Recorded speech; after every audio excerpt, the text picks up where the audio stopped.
Thames নদীর ধারে বসল ইংরেজ চাষিদের হাট। দোতলা বাসে করে টেমস নদীর ধারে হাট দেখতে যাচ্ছে ক্যামেলিয়া। তার স্বামী ও মেয়ে লিয়ানা এসে গেছে লন্ডন ব্রিজের কাছে। এবার হেঁটে হেঁটে বারা মার্কেট কাছে চলে এসেছে। ওপরে রেল ব্রিজ, এই ব্রিজের নিচে এই হাট আজকের নয়, বহু দিনের পুরনো।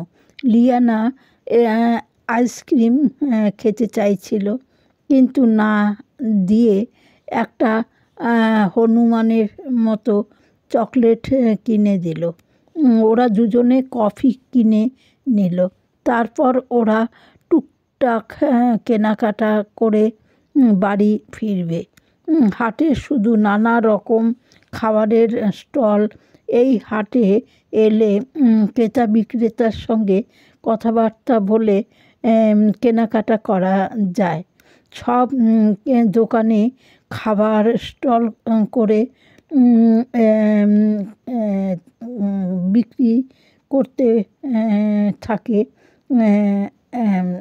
করতে করতে রাতের খাবার লাগবে না। এবার সবজির দোকানে চলে গেল। সবজির দোকানে গিয়ে নানা রকমের সবজি তার মধ্যে পছন্দ মতো কিনল, এবং একটা আচারের দোকান দেখতে পেল। সেখানে একটা মেয়ে আচার বিক্রি করছে, এবং তা দেখে ক্যামেলিয়া তার সঙ্গে কথাবার্তা বলে কিনল।